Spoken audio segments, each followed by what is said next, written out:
میں نے اپنے کزن کے ساتھ فوریکس میں انویسٹمنٹ کی ہوئی ہے, وہ ہر دفعہ اس کا پروفٹ مختلف پرسنٹیج میں دیتا ہے. پوچھنا یہ تھا کہ وہ سود ہے. دیکھیں جی, آپ مجھ سے پوچھنے کی بجائے پہلے تو اس سے پوچھیں جہاں آپ نے کاروبار میں پیسے لگائے ہیں. لوگ بعض اوقات کسی کاروبار میں سلیپنگ پارٹنر بن جاتے ہیں اور سمجھتے ہیں کہ جی ہم نے اسے پیسہ دے دیا وہ ہمیں پروفٹ دے گا, اور کئی بار وہ ڈبل شاہ بھی نکل آتا ہے. یہ ڈبل شاہ اس لیے نکلتے ہیں کہ آپ اسلام کی تعلیمات کے مطابق نہیں چلتے. اسلام میں یہ کہ آپ جسے پیسہ دے رہے ہیں نا, تو آپ کو یہ پتا ہونا چاہیے کہ وہ پیسہ کہاں لگا رہا ہے.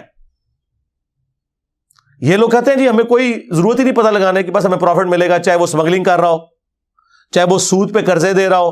تو سرکار آپ کی کمائی حرام ہوگی.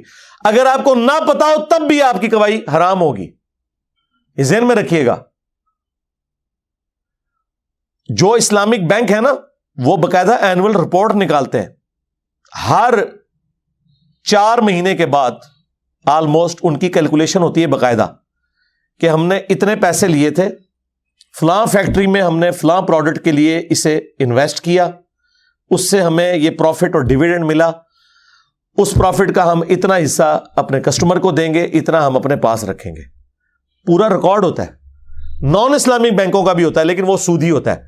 وہ یہ لکھتے ہیں اس میں کہ ہم نے اس دفعہ فلاں کمپنی کو اتنے سود کے اوپر پیسہ دیا, اس سے اتنا سود ملا, جو ہم وہ آرام سور اس میں سے کچھ خود کھا رہے ہیں اور کچھ ان کو کھلا رہے ہیں. ہاں, لوگ کہتے ہیں جی دونوں تو بینک ہی ہیں نا, ایک جیسے ہی ہیں. سرکار جتنا زنا میں اور نکاح میں فرق ہے نا, اتنا ہی فرق ہے ان دونوں میں. ایک کاروبار کر رہا ہے, ایک کاروبار کرنے والی کمپنی کو سود پہ قرضہ دے رہا ہے اور سود کھا رہا ہے. دوسرا اس کے کاروبار میں انویسٹمنٹ کر رہا ہے, اسے کپڑے بنانے کے پلانٹ لگا کے دے رہا ہے اور وہ اس حصے کی کمائی لیتا ہے. کتنا بڑا فرق ہے. اسلامک بینکنگ کے اوپر آپ میری ویڈیو دیکھ لیں. فوریکس ٹریڈنگ میں بھی آپ کو یہ پتا ہونا چاہیے پیسہ لگایا کہاں ہے. جس کمپنی میں وہ لگا رہے ہیں وہ کمپنی حلال کام کر رہی ہے نہیں کر رہی, سود تو نہیں, جوا تو نہیں, غرر یعنی دھوکہ تو نہیں. فوریکس ٹریڈنگ اور انجینئر محمد علی مرزا, آپ لکھیں حلال کاروبار کے 4 اصول. 35-40 منٹ میں نے پورا اس اعتبار سے سب کچھ ڈسکس کیا ہے.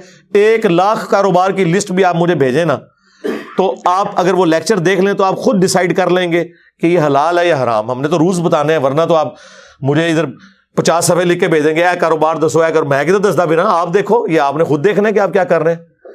مجھے اس لیے پوچھنا ہوتا ہے کہ میں اپنے گاٹے فٹ کر لوں نا, میں کیوں فٹ کروں, میں تو آپ کو صرف بتاؤں گا, آپ نے فیصلہ خود کرنا ہے.